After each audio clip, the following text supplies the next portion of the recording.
स्वागत है आपका डेली जीके शो में। डेली जीके शो में आज हम लोग जो ज्योग्राफी का सेक्शन देखने वाले हैं, जिसका है उत्तर का पर्वतीय प्रदेश। सबसे पहले हम लोग इसके बारे में डिटेल देख लेंगे और इससे संबंधित जो प्रश्न आए हुए हैं एग्जाम में वो भी हम लोग देखेंगे। तो आज हम लोग उत्तर का पर्वतीय प्रदेश के तहत हिमालय को पढ़ने वाले हैं। तो आइए हम लोग शुरू करते हैं। देखिए, भारत की उत्तरी सीमा पर विस्तृत हिमालय का भूगर्भीय रूप से युवा एवं बनावट की दृष्टि से क्या है, ये नवीन वलित पर्वत श्रृंखला। ये भी प्रश्न पूछा जाता है। नवीन वलित पर्वत श्रृंखला के अंतर्गत आपका हिमालय आता है। प्राचीन के अंतर्गत कौन आता है? अरावली आता है। ये पर्वत श्रृंखलाएं जो है पश्चिम से पूर्व में सिंधु से लेकर ब्रह्मपुत्र तक फैली हुई है। कहाँ? पश्चिम में सिंधु से लेकर ये कहाँ तक फैली हुई है? तो ब्रह्मपुत्र तक ये फैली हुई है। पूरब में ब्रह्मपुत्र तक ये पर्वत श्रृंखलाएं, जो हिमालय पर्वत श्रृंखला है, ये फैला हुआ है। नेक्स्ट है, यह हिमालय जो है विश्व की सबसे ऊंची पर्वत श्रृंखला में आती है। सबसे ऊंची पर्वत श्रृंखला है हिमालय। और हिमालय लगभग 2500 किलोमीटर, इसकी लंबाई की बात करें तो 2500 किलोमीटर इसकी लंबाई है।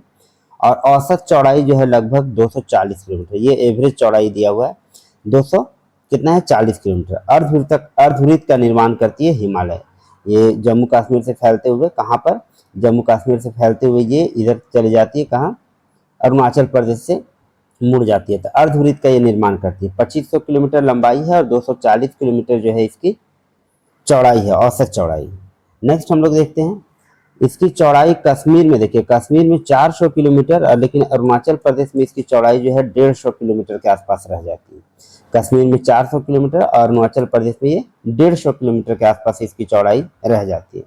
नेक्स्ट है, भारत के प्रमुख हिमालयी राज्य या फिर केंद्र शासित प्रदेश का बात करें, जहाँ जहाँ से हिमालय आपका जो है गुजरता है, तो ये है आपका जम्मू कश्मीर हो गया, लद्दाख हो गया, हिमाचल प्रदेश हो गया, उत्तराखंड हो गया, सिक्किम हो गया, अरुणाचल प्रदेश हो गया, मेघालय हो गया, नागालैंड, मणिपुर, मिजोरम और त्रिपुरा। ये जो सारे हैं ये क्या है? तो प्रमुख हिमालयी राज्य हैं या फिर केंद्र शासित प्रदेश हैं।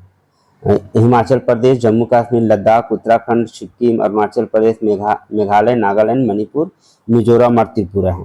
इसके अलावा जो है असम और पश्चिम बंगाल, असम और पश्चिम बंगाल के पहाड़ी क्षेत्र भी इसके अंतर्गत आते हैं। असम और पश्चिम बंगाल के पहाड़ी क्षेत्र भी हिमालयी राज्य या केंद्र शासित प्रदेश के अंतर्गत आते हैं। नेक्स्ट है, हिमालय के पश्चिम भाग की अपेक्षा पूर्व भाग की ऊंचाई में अधिक विविधता पाई जाती है। पश्चिम भाग की अपेक्षा पूर्व भाग की ऊंचाई में बहुत अधिक विविधता है, डिफरेंसेस है। कहाँ पे? पूर्व भाग की ऊंचाई में। नेक्स्ट हम लोग देखते हैं, नेक्स्ट है, हिमालय को निर्माण के आयु के आधार पर एवं वलय की तीव्रता के आधार पर 4 समांतर क्षेत्रों में बांटा गया। 4 समांतर क्षेत्रों में हिमालय को बांटा गया, 4 समांतर क्षेत्रों में। सबसे पहला जो है ये ट्रांस हिमालय है। इसको हम लोग क्या बोलते हैं? ट्रांस हिमालय। तिब्बत का क्षेत्र में पाया जाता है, ट्रांस हिमालय है ये, ट्रांस हिमालय। और ट्रांस हिमालय के बाद का जो है उसको हम लोग बोलते हैं बृहद हिमालय या फिर महान हिमालय। इसको हम लोग क्या बोलते हैं? बृहद हिमालय बोलते हैं या फिर महान हिमालय बोलते हैं। बृहद हिमालय या फिर महान हिमालय बोलते हैं। तीसरा जो आ गया, तीसरा जो इसका समांतर क्रम में बांटा गया श्रेणी है, तीसरा श्रेणी, इसको हम लोग बोलते हैं लघु हिमालय या फिर मध्य हिमालय के भी नाम से जानते हैं। लघु हिमालय या फिर मध्य हिमालय इसको बोलते हैं। और नेक्स्ट जो हो गया आपका लास्ट वाला श्रेणी, सबसे उत्तरी छोर, सबसे दक्षिणी छोर वाला जो श्रेणी हो गया, इसको हम लोग शिवालिक श्रेणी बोलते हैं या फिर बाह्य उप हिमालय भी बोलते हैं, शिवालिक श्रेणी। तो इसको 4 समांतर क्रमों में बांटा गया है। उपयुक्त विभाजन उत्तर से दक्षिण क्रम में है। सबसे उत्तर में आपका ये हो गया ट्रांस, दूसरा हो गया बृहद, तीसरा हो गया लघु और सबसे दक्षिण में हो गया आपका बाह्य या फिर शिवालिक श्रेणी। देखिए यहाँ पे दिखाया गया है आपका, ये हो गया ट्रांस हिमालय, फिर उसके बाद ये आपका हो गया ये वाला जो हो गया ये एरिया, ये हो गया ग्रेट हिमालय या महान हिमालय इसको बोलते हैं, महान हिमालय। महान हिमालय ये वाला जो पार्ट हो गया ये ट्रांस में आ गया, ये महान हिमालय हो गया। महान हिमालय के बाद ये श्रेणी है, ये जो श्रेणी है ये श्रेणी क्या है? तो ये आपका है लघु हिमालय या फिर मध्य हिमालय। क्या बोलते हैं? लघु हिमालय या फिर ये मध्य हिमालय बोलते हैं। और सबसे नीचे वाला जो श्रेणी है, सबसे नीचे वाला जो श्रेणी है, इसको हम लोग शिवालिक बोलते हैं। देखिए यहाँ क्या लिखा हुआ है? शिवालिक। देखिए मिडिल हिमालय लिखा है, ग्रेट हिमालय, महान हिमालय लिखा गया है। ये हिमालय को 4 समानांतर क्रमों में बांटा गया है। नेक्स्ट हम लोग देखते हैं ट्रांस हिमालय का अंतिम रूप से उत्थान। सबसे जो उत्तरी भाग है हिमालय का उसको ट्रांस हिमालय बोलते हैं। और इसका अंतिम रूप से उत्थान जो है कब हुआ है? तो क्रिस्टेशियस टर्सरी एज में हुआ है और ये सबसे प्राचीन श्रेणी है। हिमालय की सबसे प्राचीन श्रेणी कौन है आपका? ट्रांस हिमालय। हिमालय की अन्य श्रेणियां जो है, ट्रांस हिमालय को छोड़कर अन्य श्रेणियों का उत्थान जो है टर्सरी एज में हुआ है, टर्सरी काल में हुआ है। टर्सरी काल कब से कब तक माना जाता है? तो 6.6 करोड़ वर्ष पूर्व से 6.6 करोड़ वर्ष पूर्व से 26 लाख वर्ष पूर्व तक, लाख वर्ष पूर्व तक ये जो कार्यकाल है, ये जो समय है, इसको हम लोग मानते हैं टर्सरी एज। तो ट्रांस हिमालय का जो उत्थान हुआ है वो हुआ है क्रिस्टेशियस टर्सरी एज में, और बाकी जो अन्य श्रेणियां हैं उनका टर्सरी काल में इनका उत्थान हुआ है।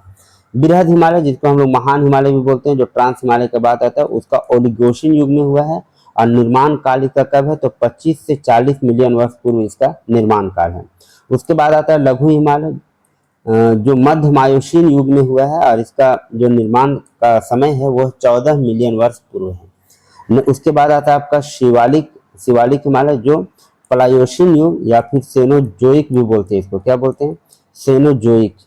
सेनोजोइक युग, प्लायोसीन युग या सेनोजोइक युग में हुआ है इसका निर्माण शिवालिक का, जो कि 5 से 1.7 मिलियन वर्ष पूर्व इसका निर्माण माना जाता है। और ये सबसे नवीनतम श्रेणी, हिमालय की सबसे नवीनतम श्रेणी अगर आपसे पूछा जाए तो आपका आंसर क्या होगा? शिवालिक होगा।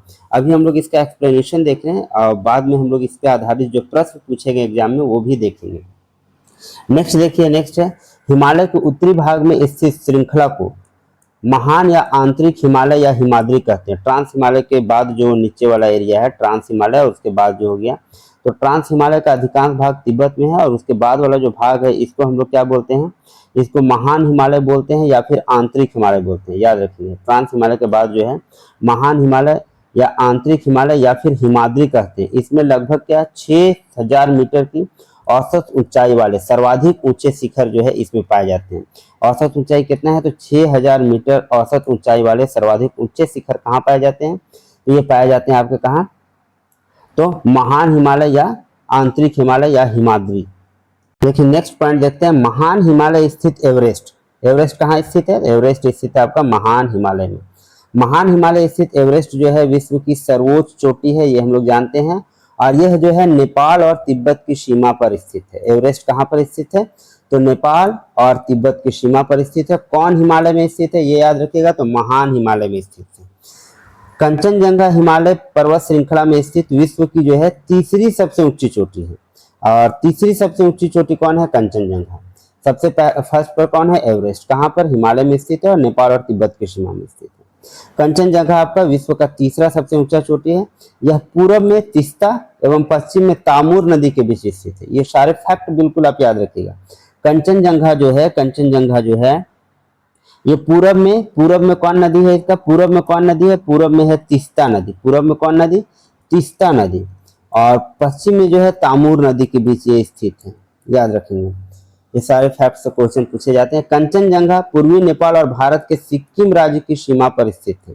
कहाँ पर? तो नेपाल और सिक्किम, भारत के सिक्किम राज्य की सीमा पर, पूर्वी नेपाल और भारत के सिक्किम राज्य की सीमा पर स्थित है कंचनजंगा, जो विश्व की तीसरी सबसे ऊंची चोटी है।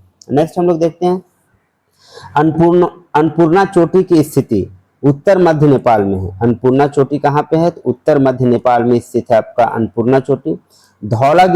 धौलागिरी चोटी भी नेपाल के मध्य में स्थित है। कौन? धौलागिरी भी नेपाल के मध्य में स्थित है। ये कुछ महत्वपूर्ण चोटी के नाम दिए गए हैं। अन्नपूर्णा चोटी याद रखेंगे उत्तर मध्य नेपाल में है। कंचनजंगा याद रखेंगे। धौलागिरी भी आपका नेपाल के मध्य में ही स्थित है। नेक्स्ट देखिए, महान हिमालय का क्रोड जो है ये किससे बना हुआ है? ग्रेनाइट से बना हुआ है। यह श्रृंखला हमेशा बर्फ से ढकी रहती है। महान हिमालय जो है हमेशा किससे ढका रहता है? बर्फ से ढका रहता है। और इसमें बहुत सारे हिमानियों का प्रवाह होता है, बहुत सारे हिमानियों का प्रवाह होता है। यहीं से जो है नदी निकलते हैं। नदी का उद्गम स्रोत है, जो भारत के मेजर नदियां हैं उत्तरी भारत में बहने वाली, उनका जो उद्गम स्रोत है यही हिमानी है। इसी के कारण, यही हिमानी से निकलने के कारण इसमें जो है सालों भर पानी पाया जाता है नदियों में। इसलिए हिमालय से निकलने वाली नदियां क्या सतत वाहिनी है, मतलब ये वर्षा पर निर्भर नहीं है। कहाँ से निकल रही? हिमानियों से निकल रही है। महान हिमालय हमेशा आपका बर्फ से ढका हुआ रहता है और यही हिमानियों से नदियां निकलती है, जिसमें ये सतत वाहिनी होती है, मतलब सालों भर इसमें पानी पाया जाता है। ये देखिए कुछ कुछ भाग दिया गया है।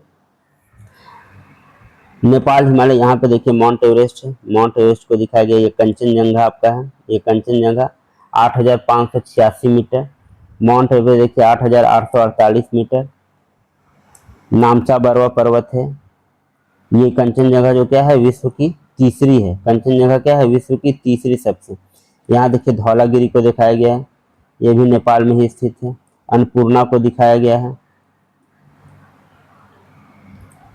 गौरी शंकर को दिखाया गया, ये सारे कहाँ है नेपाल में स्थित है। और जम्मू कश्मीर में देखिए नंगा पर्वत हो गया, कामेट हो गया, बंदरपूछ हो गया, ये सारे जो है देखिए नेपाल हिमालय में कौन कौन है। धौलागिरी हो गया, अन्नपूर्णा हो गया, मंसालू हो गया। और पूर्वी हिमालय में देखिए कौन कौन हो गया, कंचनजंगा हो गया, कांगपो हो गया, नामचा बरवा हो गया, ये सारे क्षेत्र दिखाए गए हैं। नेक्स्ट हम लोग देखते हैं मैप को, आप एक बार फिर से ध्यान करके वीडियो को पॉज करके देख सकते हैं। नेक्स्ट देखिए महान हिमालय के दक्षिण में, अब महान हिमालय सबसे उत्तर में ट्रांस हिमालय था, उसके बाद महान हिमालय था, इसके दक्षिण में ये हिमालय का क्या नाम है, तो ये इसके दक्षिण में जो ये हिमालय है इसका क्या नाम है, इसका नाम है लघु हिमालय या फिर मध्य हिमालय इसको बोलते हैं। तो महान हिमालय के दक्षिण में स्थित श्रृंखलाओं को क्या बोलते हैं हम लोग, लघु हिमालय या फिर मध्य हिमालय कहा जाता है। ये हम लोग ऊपर देखें, और इसकी औसत ऊंचाई जो देखिए कितना है 3700 मीटर। जबकि अगर हम बात करें महान हिमालय का तो औसत ऊंचाई कितना था, तो 6000 मीटर था। महान हिमालय का औसत ऊंचाई कितना था, 6000 मीटर। लेकिन अगर हम बात करें लघु हिमालय या मध्य हिमालय की, तो इसकी औसत ऊंचाई आपका 3700 मीटर है। 3700 मीटर से 4500 मीटर के बीच स्थित है। और चौड़ाई की बात करें तो 60 से 80 किलोमीटर इसका औसत चौड़ाई है, किसका, तो लघु हिमालय का। मध्य हिमालय में पीर पंजाल श्रृंखला सबसे लंबी है। देखिए ये भी बहुत इंपॉर्टेंट है, पीर पंजाल श्रृंखला। सबसे पहले ये इंपॉर्टेंट है कि किस हिमालय में पाया जाता है, तो मध्य हिमालय या लघु हिमालय जो बोल सकते हैं। ये सबसे लंबी श्रृंखला है किसका, मध्य हिमालय का। नेक्स्ट है कि धौलाधार एवं महाभारत श्रृंखलाएं इसी में पाई जाती है, किसमें, तो मध्य हिमालय में। ये सारे भी किसमें पाए जाते हैं, तो मध्य हिमालय में ही पाए जाते हैं, धौलाधार और महाभारत श्रृंखलाएं। इसी श्रृंखला में कश्मीर की घाटी तथा हिमाचल के कांगड़ एवं कुल्लू घाटी स्थित है। जो कश्मीर की घाटी है ये कहाँ पे है, तो ये मध्य हिमालय में ही स्थित है। कहाँ पे स्थित है, तो मध्य हिमालय में ही स्थित है। हिमाचल के कांगड़ घाटी और कुल्लू घाटियां जो है, कुल्लू मनाली जो हम लोग बोलते हैं, जो बहुत पर्यटन स्थल है, तो ये सारे भी आपका स्थित है कहाँ पे, तो मध्य हिमालय में ही स्थित है। मध्य हिमालय आई थिंक समझ में आ रहा होगा, पहले ट्रांस, उसके बाद महान, उसके बाद मध्य, और उसके बाद फिर क्या है, शिवालिक। नेक्स्ट देखिए हिमालय की सबसे बाहरी श्रृंखला, अब सबसे नीचे वाला श्रृंखला, ये वाला श्रृंखला का बात किया जा रहा है। इस श्रृंखला को हम लोग क्या बोलते हैं, शिवालिक। इसको हम लोग बोलते हैं शिवालिक, क्या बोलते हैं, शिवालिक बोलते हैं। और इसकी चौड़ाई की बात करें तो 10 से 50 किलोमीटर इसकी चौड़ाई है। और ऊंचाई कितना है, तो 900 से 1100 मीटर इसकी ऊंचाई, एवरेज ऊंचाई का बात किया जाए तो 900 से 1100 मीटर है, 900 से 1100 मीटर। लेकिन चौड़ाई कितना है, तो 10 से 50 किलोमीटर। ये श्रृंखलाएं उत्तर में स्थित मुख्य हिमालय की श्रृंखलाओं से नदियों द्वारा लाई गई असंपीड़ित अवसादों से बना। ये श्रृंखलाएं कैसे बनी है, तो नदियों द्वारा जो अवसाद लाए गए हैं, जब ये ऊंचे ऊंचे पर्वतों से निकलती नदियां तो ये अवसाद ला के जमा कर देती हैं, और जिसके कारण जो है ये श्रृंखलाएं का निर्माण हुआ है शिवालिक श्रेणी का। नेक्स्ट है इस लघु हिमालय तथा शिवालिक, लघु हिमालय हो गया ऊपर, उसके नीचे हो गया शिवालिक के बीच स्थित लंबवत घाटी। यहाँ पे लंबवत घाटी स्थित है, क्या है, लंबवत घाटी को दून के नाम से जाना जाता है। इसको किस नाम से जाना जाता है, दून। और कुछ कुछ प्रमुख दून जैसे देहरादून यहीं पे स्थित है, कोटली दून हो गया, पाटली दून हो गया, इसको ये सारे दून जो है कि कहाँ पर स्थित है, लघु हिमालय और शिवालिक के बीच में स्थित जो लंबवत घाटी है उसको हम लोग बोलते हैं दून। और ये सारे कुछ कुछ फेमस दून हैं, जैसे देहरादून हो गया, कोटली दून, पाटली दून, ये सारे दून हो गए। नेक्स्ट हम लोग देखते हैं शिवालिक क्षेत्र के गिरिपद में, जैसे शिवालिक पहाड़ी मेरा खत्म हुआ तो उसका गिरिपद, फुट हिल्स में, गिरिपद मतलब क्या होता है, फुट हिल्स, फुट हिल्स। ये जो पहाड़ है तो ये गिरिपद में क्षेत्र में पश्चिम में सिंधु से पूर्व में तीस्ता के बीच फैले समतल मैदान को भाबर कहा जाता है। देखिए यहाँ से जब नदियां आती हैं तो अचानक ढाल कम होने के कारण, ये अचानक ढाल कम होने के कारण यहाँ जितना भी कंकड़, बजरी, पत्थर वगैरह जो है यहाँ जमा कर देती है। तो ये जो मैदान बन जाता है कंकड़ बजरी वगैरह से जमा करने, तो इसको हम लोग बोलते हैं भाबर। क्या बोलते हैं इसको, इसको बोलते हैं भाबर, भाबर कहा जाता है।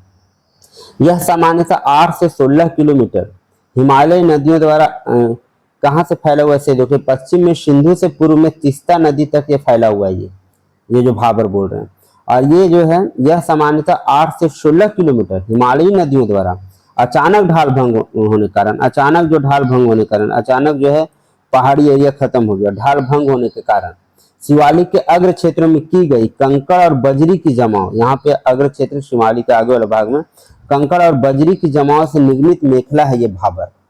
ठीक है, भाबर समझ रहे क्या है? कंकड़ और बजरी की सारंध्रता इतनी अधिक होती है कि समूची नदी इसमें लुप्त हो जाती है, और इतना ज्यादा यहाँ पे ये इतना ज्यादा मात्रा में होता है कि नदी आके इसमें अंदर समा जाती है, और ऊपर आपको कंकड़ और पत्थर वगैरह सिर्फ दिखाई देगा। तो यही एरिया को क्या बोला जाता है? भाबर कहा जाता है। समूची नदी क्या होती है? इसमें लुप्त हो जाती है और धरातल पर केवल सूखी घाटी दिखाई देती है, जिसको हम लोग भाबर बोलते हैं। क्या बोलते हैं? भाबर बोलते हैं।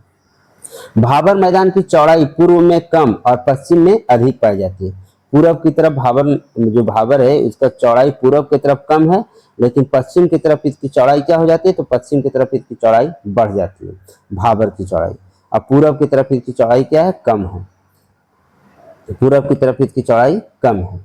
भाबर के दक्षिण में 15 से 30 किलोमीटर एरिया। अब भाबर खत्म हुआ, भाबर के बाद वाला एरिया, भाबर के बाद वाला जो एरिया है, भाबर के बाद वाला एरिया दक्षिण में 15 से 30 किलोमीटर चौड़ा। कब? 15 से 30 किलोमीटर चौड़ा जो एरिया है ये दलदली क्षेत्र होता है। ये कैसा क्षेत्र होता है? दलदली क्षेत्र होता है। दलदली क्षेत्र होता है, जिसको हम लोग क्या बोलते हैं? इसको हम लोग तराई बोलते हैं। याद रखेंगे, इसको हम लोग क्या बोलते हैं? तराई। और उसके ऊपर क्या है? भाबर। इसके ऊपर क्या है? भाबर। भाबर भाबर क्या है? तो शिवालिक श्रेणी जहाँ खत्म होती है इसके अग्रभाग में कंकड़ पत्थर बिछा दिया जाता है नदियों द्वारा, उसको भाबर बोलते हैं। उसके आगे का एरिया पूरा दलदली होता है, जिसको हम लोग तराई बोलते हैं। क्या बोलते हैं? तराई बोलते हैं। महान हिमालय के उत्तर में देखिए, महान हिमालय था, लघु हिमालय था, शिवालिक हिमालय था, और इसके उत्तर में जो हिमालय था ये कौन सा? जो तिब्बत वाला, तिब्बत एरिया में ज्यादा पड़ता है, इसको हम लोग क्या बोलते हैं? ट्रांस हिमालय। ट्रांस हिमालय बोलते हैं। महान हिमालय के उत्तर में ट्रांस हिमालय स्थित है। पमीर की पठार या पमीर के नॉट बोले, पमीर का गाठ जो है वो कहाँ पर? ट्रांस हिमालय में ही स्थित है। कहाँ पर स्थित है? ट्रांस हिमालय में ही पामीर का पठार आपका स्थित है। काराकोरम हो गया, लद्दाख हो गया, जास्कर, ये पर्वत श्रेणियां जो है ये ट्रांस हिमालय में ही पाई जाती है। काराकोरम, लद्दाख, जास्कर, ये पर्वत श्रेणियां कहाँ पाई जाती है? ट्रांस हिमालय में ही ये पाई जाती है। हिंदू धर्म का पवित्र देखिए कैलाश पर्वत, कैलाश पर्वत भी आपका कहाँ पे है? तो ये भी ट्रांस हिमालय में है। याद रखेंगे, कैलाश पर्वत भी आपका कहाँ है? तो ट्रांस हिमालय में ही कैलाश पर्वत भी पाया जाता है। ट्रांस हिमालय पर्वतमाला के पश्चिम भाग में स्थित है आपका कैलाश पर्वत। हिमालय को पश्चिम से पूर्व तक स्थित क्षेत्रों के आधार पर बांटा जाता है। अभी जो हम लोग पढ़े ये उत्तर से दक्षिण तक बांटा गया था। अब हिमालय को जो है इसके पश्चिम से पूर्व आधार पर नदियों के विभाजन के द्वारा इसको अलग अलग नाम दिया गया। तो पश्चिम तक पूर्व स्थित क्षेत्रों के आधार पर भी विभाजित किया गया। इस वर्गीकरण को नदी घाटी की सीमाओं के आधार पर इसका वर्गीकरण किया गया। नदी घाटी की सीमाओं पर सबसे पहले देखिए, सतलज और सिंधु नदी के बीच जो है, सिंधु और सतलज नदी के बीच जो एरिया आता है, सिंधु और सतलज के बीच वाला जो एरिया है हिमालय का, सिंधु और सतलज के बीच वाला एरिया जो हिमालय का है, इसको हम लोग बोलते हैं पंजाब हिमालय। क्या नाम देते हैं इसको? पंजाब हिमालय के नाम से जाना जाता है। पश्चिम से पूर्व तक क्रमशः इसे कश्मीर तथा हिमाचल हिमालय के नाम से भी जाना जाता है। पश्चिम वाला एरिया को कश्मीर हिमालय और इसको हिमाचल हिमालय के नाम से भी जाना जाता है, लेकिन ओवरऑल को हम लोग क्या बोल रहे हैं? पंजाब हिमालय। अब पश्चिम वाला एरिया को हम लोग कश्मीर हिमालय भी बोलते हैं, और पूर्व वाला एरिया जो है उसी का पंजाब हिमालय का पूर्व वाला एरिया, उसको हम लोग हिमाचल हिमालय के नाम से भी जानते हैं। अब देखिए, सिंधु और सतलज के बीच में हो गया आपका कौन हिमालय? पंजाब हिमालय। अब सतलज नदी और इधर कौन सा नदी है? काली नदी। सतलज और काली के बीच जो है, सतलज और काली के बीच जो है इस जो नदी है, ये जो हिमालय का भाग है, इसको हम लोग कुमाऊं हिमालय बोलते हैं। कुमाऊं हिमालय इसको बोलते हैं, कुमाऊं हिमालय। क्या बोलते हैं? कुमाऊं हिमालय के नाम से जाना जाता है। ये कहाँ है? सतलज और काली के बीच में। अब देखिए, काली और तीस्ता, सतलज और काली तक हो गया। अब काली और तीस्ता वाला जो एरिया है, इधर काली हो गया और इधर तीस्ता हो गया। काली और तीस्ता नदी वाला जो एरिया है, इस हिमालय के भाग को हम लोग नेपाल हिमालय बोलते हैं। क्या बोलते हैं? जो नेपाल वाला एरिया में पड़ता है, ये नेपाल हिमालय हो गया। किसके बीच हो गया? काली और तीस्ता नदियों के बीच। बिल्कुल इंपॉर्टेंट है, बिल्कुल ध्यान देते चलेंगे। और अब देखिए, तीस्ता और दिहांग। अब इधर तीस्ता हो गया, इधर दिहांग हो गया। इधर हो गया आपका तीस्ता और इधर हो गया दिहांग। तीस्ता और दिहांग वाला जो पार्ट है उसमें जो हिमालय पाया जाता है उसको हम लोग असम हिमालय बोलते हैं, असम वाला एरिया में पाते हैं असम हिमालय। तो सबसे पहला आपको कौन हो गया, पंजाब हिमालय, सिंधु हो गया और यहाँ सतलज हो गया, सिंधु हो गया सतलज हो गया, ये हो गया पंजाब हिमालय। कौन हो गया, पंजाब। अब सतलज और काली, सतलज और काली, सतलज और काली के बीच में ये हिमालय को हम लोग किस नाम से जानते हैं, पंजाब हिमालय के बाद हो गया कुमाऊं हिमालय। क्या नाम हो गया, कुमाऊं हिमालय, कुमाऊं हिमालय। और काली और तीस्ता, काली हो गया तीस्ता हो गया, काली और तीस्ता के बीच जो हिमालय है इसको हम लोग जानते हैं नेपाल हिमालय। किस हिमालय से, नेपाल हिमालय। और तीस्ता और दिहांग के बीच में है, तीस्ता और दिहांग, दिहांग कहाँ, अरुणाचल प्रदेश। तीस्ता और दिहांग के बीच जो है इसको हम लोग बोलते हैं असम हिमालय। तो इसको उत्तर से दक्षिण में भी बांटते हैं हिमालय को, और पूर्व से पश्चिम में भी इस विभिन्न नामों से नदी घाटियों का डिवीजन के आधार पर बांटा गया है। देखिए ये सारे दिए गए हैं, यही आपका दिया गया, ये पंजाब हिमालय का एरिया है, ये कुमाऊं हिमालय का एरिया है, ये एक तरफ आपका सिंधु होगा, सतलज होगा, सतलज होगा, काली होगा, ये काली होगा, तीस्ता होगा, नेपाल हिमालय और तीस्ता होगा, और ये दिहांग होगा। ये नेपाल जो हिमालय है ये वाला जो पार्ट इसको बांटा गया है इस आधार पर भी, पूर्व से पश्चिम के क्रम में। ब्रह्मपुत्र नदी हिमालय की सबसे पूर्वी सीमा बनाती है, ब्रह्मपुत्र नदी जो है सबसे पूर्वी सीमा, हिमालय की सबसे पूर्वी सीमा कौन सी नदी बनाती है, ब्रह्मपुत्र नदी। दिहांग महाखंड के बाद, दिहांग ब्रह्मपुत्र का ही अन्य नाम है, दिहांग महाखंड के बाद हिमालय जो है दक्षिण की ओर, हिमालय जो है यहाँ पे दक्षिण की ओर तीखा मोड़ बनाते हुए भारत की पूर्वी सीमा के साथ ये फैल जाती है।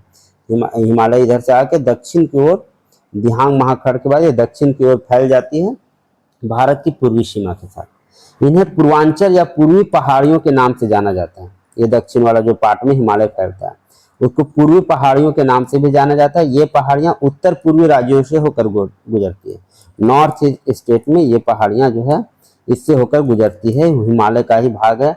अब पूर्वांचल में देखिए पटकई हो गया, नागा हो गया, मिजो हो गया, मणिपुर पहाड़ियां, ये सारे जो पूर्वांचल पहाड़ियों में ये शामिल है। ये किसमें शामिल है, पूर्वांचल पहाड़ियों में ही शामिल है, जो कि हिमालय का ही जो दिहांग से दक्षिणतम भाग घूमता है पूर्वी सीमा की तरफ, उत्तर पूर्वी राज्यों की तरफ, उसमें ये सारे आते हैं। पटकई, नागा, मिजो और मणिपुर पहाड़ियां शामिल होती हैं।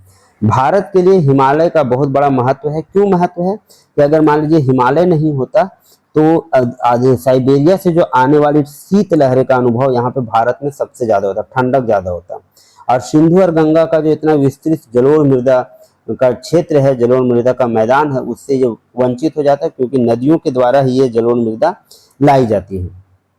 तो ठंडा बहुत ज़्यादा होता है, साइबेरिया से आने वाली शीतलहर का अनुभव होता, इतना विस्तृत जलोढ़ मृदा नहीं होता। और मानसून का प्रतिरूप जो है वर्तमान प्रतिरूप से भिन्न होता है, क्योंकि वो मानसून का हवाओं को रोकने का भी काम करता है। हिमालय पर्वत मानसून पवनों को रोककर उपमहाद्वीप में, भारतीय उपमहाद्वीप में वर्षा का कारण बनता है। ये भी हिमालय पर्वत वर्षा का भी कारण बनता है, मानसून पवनों को रोककर।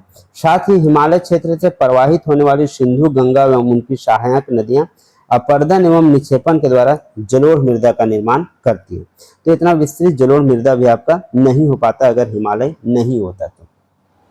लेकिन यहाँ पे एक अटल टनल है हिमालय के क्षेत्र में ही, जो कि 9.02 किलोमीटर लंबा है। अटल टनल हिमालय के पूर्वी पीर पंजाल में कहाँ पाया जाता है, पूर्वी पीर पंजाल श्रृंखला में स्थित है ये अटल टनल। ये भी प्रश्न पूछा जा चुका है। अटल टनल कहाँ है, तो पीर पंजाल श्रृंखला में स्थित है। यह पूरे वर्ष किसको किसको जोड़ता है, ये याद रखिएगा, मनाली को लाहौल स्पीति घाटी से ये जोड़ने का काम करता है ये अटल टनल। इसका जो निर्माण है वो सीमा सड़क संगठन, जो बॉर्डर रोड ऑर्गेनाइजेशन है, सीमा सड़क संगठन द्वारा इसका निर्माण किया गया था। और इसकी आधारशिला पूछा जाए, आधारशिला कब रखा गया था, तो 2002 में इसका आधारशिला रखा गया था। और आधारशिला रखने वाले जो तत्कालीन प्रधानमंत्री थे 2002 में, कौन थे, अटल बिहारी वाजपेयी, इन्होंने इसका आधारशिला रखा था। तथा इसका उद्घाटन 3 अक्टूबर 2020 को रोहतांग हिमाचल प्रदेश में नरेंद्र मोदी द्वारा किया गया। कब उद्घाटन किया गया, बहुत इंपॉर्टेंट प्रश्न है ये। तो ये किया गया है इसका उद्घाटन 3 अक्टूबर 2020 को। किस श्रेणी में है, याद रखिएगा, पीर पंजाल श्रेणी में है। किस श्रेणी में, पीर पंजाल श्रेणी में। किसको किसको जोड़ता है, किसको किसको जोड़ता है, तो ये मनाली को लाहौल स्पीति से, किसको किसको जोड़ता है, मनाली को लाहौल स्पीति घाटी से जोड़ता है, ये भी याद रखिएगा। लंबाई भी आपको ध्यान रखना है, 9.02 किलोमीटर ये लंबा है। और उद्घाटन कब हुआ, 3 अक्टूबर 2020 को रोहतांग हिमाचल प्रदेश में ये है, नरेंद्र मोदी द्वारा उद्घाटन हुआ है। तो ये अभी हम लोग जो है ज्योग्राफी का देख रहे थे, उत्तर भारत के पर्वतीय प्रदेश के बारे में, जिसमें हम लोगों ने हिमालय के बारे में पढ़ा। अब इससे रिलेटेड कौन कौन से प्रश्न एग्जाम में पूछे गए हैं वो हम लोग देखेंगे। इससे रिलेटेड कौन कौन से प्रश्न एग्जाम में पूछे गए वो आइए हम लोग देखते हैं, ताकि आपकी तैयारी जो है बेहतरीन हो सके। आइए अब हम उत्तर के पर्वतीय प्रदेश से संबंधित पीवाईक्यू देखते हैं, जो विभिन्न सारे प्रतियोगी परीक्षाओं में पूछे गए कुछ महत्वपूर्ण प्रश्नों को हम लोग देखते हैं। देखिए, प्रश्न पूछा गया है कि निम्न वक्तव्यों पर विचार कर सही उत्तर का चयन करने बोला गया है। क्या बोला गया है? कथन ए है कि हिमालय से निकलने वाली सभी नदियां सतत वाहिनी है। तो अभी हम लोगों ने देखा कि हाँ, हिमालय से निकलने वाली सभी नदियां सतत वाहिनी है। ऐसा क्यों है? तो हिमानियों के कारण, क्योंकि यहाँ पे हिमानी पाए जाते हैं और यहीं से नदियां निकलती, इस कारण ये सतत वाहिनी है।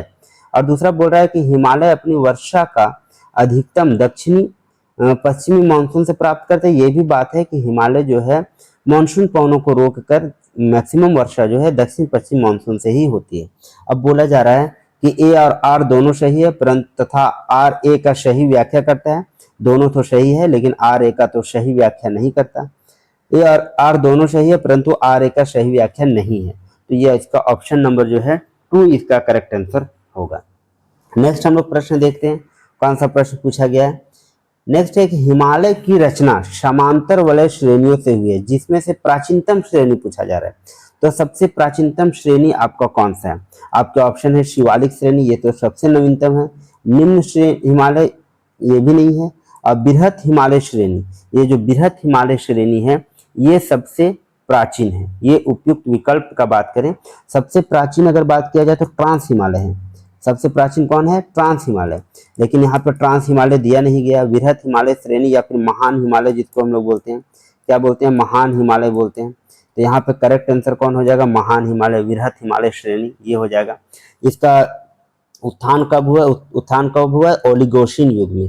अभी हम लोगों ने ऊपर देखा, ओलिगोशिन युग में इसका उत्थान हुआ है।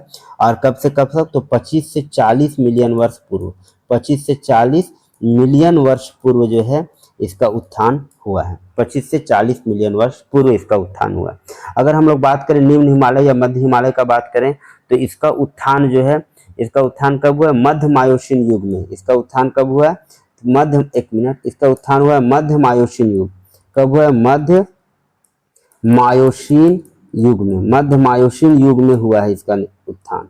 और समय क्या था? समय था इसका 14 मिलियन वर्ष पूर्व। 14 मिलियन वर्ष पूर्व, अभी हम लोग ऊपर चर्चा कर चुके हैं, 14 मिलियन वर्ष पूर्व। और शिवालिक श्रेणी का बात करें तो शिवालिक श्रेणी का उत्थान जो है प्लायोसीन या फिर सेनोजोइक एज उसको बोलते हैं। प्लायोसीन या फिर प्लेयोसीन एज में हुआ है। प्लेयोसीन या सेनोजोइक भी बोलेंगे। क्या बोलेंगे? सेनोजोइक। क्या बोलेंगे? सेनोजोइक एज में भी बोलते हैं। और इसका उत्थान जो है कब हुआ है? तो इसका उत्थान हुआ है 5 से 1.7 मिलियन वर्ष पूर्व। ये हम लोग सारे फैक्ट अभी देख चुके हैं।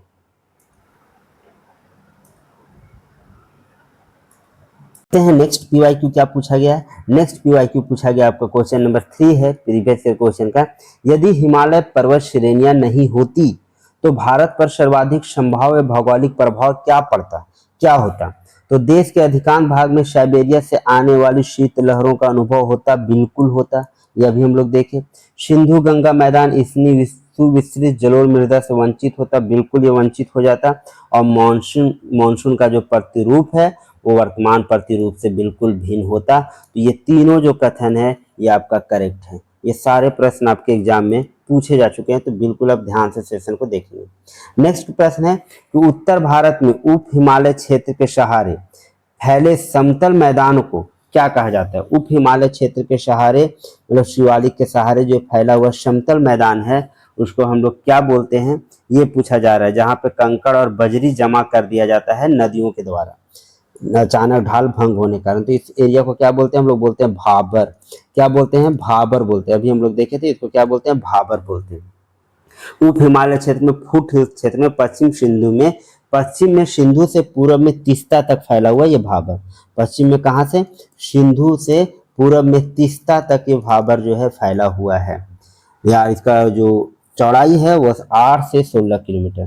कितना? 8 से 16 किलोमीटर तक इसका चौड़ाई पाया जाता है, पूरब की तरफ इसका चौड़ाई कम हो जाता है और पश्चिम की तरफ चौड़ाई अधिक हो जाता है। ये भाबर का निर्माण कैसे होता है अभी हम लोग ऊपर देख चुके हैं। आइए हम लोग नेक्स्ट प्रश्न देखते हैं। नेक्स्ट प्रश्न क्या पूछा गया, शिवालिक श्रेणी का निर्माण हुआ है। देखिए क्या पूछा गया है, तो शिवालिक श्रेणी का जो निर्माण हुआ है प्लायोसिन या फिर सेनोजोइक, क्या प्लायोसिन या फिर सेनोजोइक एज में शिवालिक श्रेणी का निर्माण हुआ है। ये करेक्ट आंसर आपका होगा सेनोजोइक। नेक्स्ट देखिए पूछा जा रहा है कि कुमायूं हिमालय निम्न में से किन नदियों के बीच स्थित है। बताइए कुमायूं हिमालय हम लोग अभी पढ़े, कुमायूं हिमालय जो है किन नदियों के बीच स्थित है। तो कुमायूं हिमालय किसके बीच में है, ऑप्शन है सिंधु और सतलज, काली तीस्ता, सतलज और काली, तीस्ता और ब्रह्मपुत्र किसके बीच में है, तो ये है आपका सतलज और काली नदी के बीच में आपका है कुमायूं हिमालय स्थित।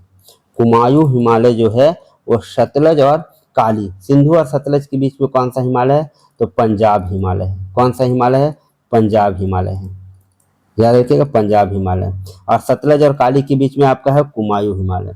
काली और तीस्ता के बीच में कौन सा हिमालय है, तो काली और तीस्ता के बीच में आपका है, काली और तीस्ता के बीच में नेपाल हिमालय। क्या नाम है इसका, नेपाल हिमालय। और तीस्ता और दिहांग के बीच में, ब्रह्मपुत्र या दिहांग बोले, इसके बीच में कौन सा हिमालय स्थित है, तो असम हिमालय स्थित है। कौन हिमालय है, असम हिमालय। ये अभी हम लोग सारा ऊपर फैक्ट देख रहे हैं। नेक्स्ट है लघु हिमालय किसके बीच स्थित है। लघु हिमालय या मध्य हिमालय भी बोलते हैं। तो सबसे ऊपर हो गया ट्रांस हिमालय, फिर हो गया आपका महान हिमालय, फिर हो गया आपका लघु हिमालय और फिर हो गया शिवालिक हिमालय। तो अगर पूछा जाए लघु हिमालय किसके बीच स्थित है, ये सारे प्रश्न भी बने हुए एग्जाम में, तो लघु हिमालय किसके बीच में स्थित है आपका, तो ये शिवालिक और महान हिमालय के बीच में स्थित है। आपका ऑप्शन कहाँ है, शिवालिक और महान, ऑप्शन नंबर बी, शिवालिक और महान। महान हिमालय और शिवालिक हिमालय के बीच में जो स्थित है इसको लघु हिमालय या फिर इसको मध्य हिमालय भी कहा जाता है। नेक्स्ट हम लोग प्रश्न देखते हैं, अधोलिखित उच्चावत आकृतियों पर आपको ध्यान देने बोला गया है। क्या क्या है, जास्कर पर्वत श्रृंखला, धौलाधार पर्वत श्रृंखला, लद्दाख पर्वत श्रृंखला और काराकोरम पर्वत श्रृंखला। ये 4 पर्वत श्रृंखलाएं दी गई है और जिसको आपको क्रम से क्या बोला गया है कि दक्षिण से उत्तर की ओर क्रम से आपको सजाना है। दक्षिण से उत्तर की ओर क्रम से आपको सजाना है। तो दक्षिण से उत्तर के क्रम को सजाना है आपको। क्या है, सबसे पहला कौन सा आपका होगा, सबसे पहला कौन सा हो जाएगा, सबसे पहला होगा धौलाधार। सबसे पहला कौन, दक्षिण से उत्तर की तरफ, तो सबसे दक्षिण में कौन है, सबसे पहला हो गया धौलाधार। कौन हो गया, धौलाधार। धौलाधार के बाद कौन होगा, धौलाधार के बाद आपका होगा जास्कर। धौलाधार के बाद कौन होगा, जास्कर। और जास्कर के बाद कौन होगा, जास्कर के बाद आपका होगा लद्दाख। जास्कर के बाद होगा लद्दाख और सबसे इधर जो है काराकोरम। काराकोरम ये जो जास्कर, लद्दाख और काराकोरम ये कौन सा हिमालय में है, ट्रांस हिमालय में। याद रखिएगा सारे कहाँ हैं, ट्रांस हिमालय में स्थित है। तो आपका करेक्ट आंसर को हो गया 2134। कौन हो गया, 2134। याद रखिएगा, देखिए यहाँ पे दिखाया गया काराकोरम हो गया, ये लद्दाख हो गया, ये जास्कर हो गया और ये पीर पंजाल यहाँ दिखाया गया। धौलाधार भी इसके नीचे है। तो जास्कर, लद्दाख और सबसे अंत में इधर का है काराकोरम। ये सारे जो है ट्रांस हिमालय में, याद रखेंगे ये सारे ट्रांस हिमालय में सारे से प्रश्न बनते हैं। तो बिल्कुल आपको ध्यान से सेशन को देखना है।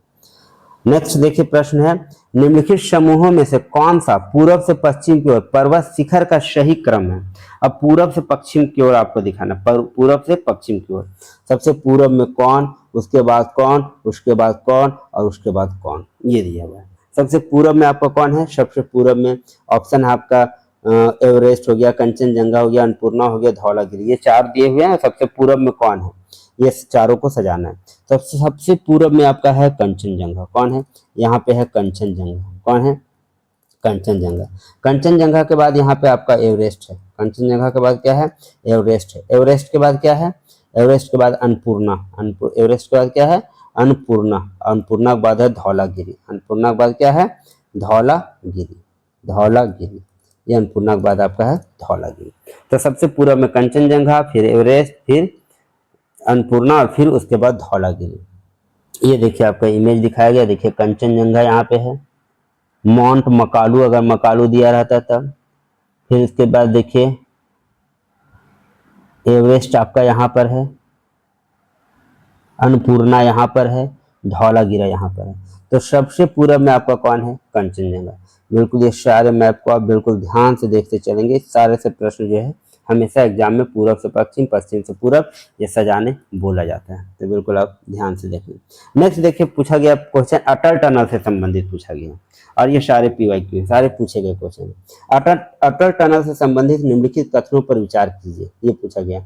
इसका निर्माण सीमा सड़क संगठन द्वारा किया गया है, बॉर्डर रोड ऑर्गेनाइजेशन द्वारा किया गया है, बिल्कुल ये करेक्ट है, अभी हम लोगों ने देखा।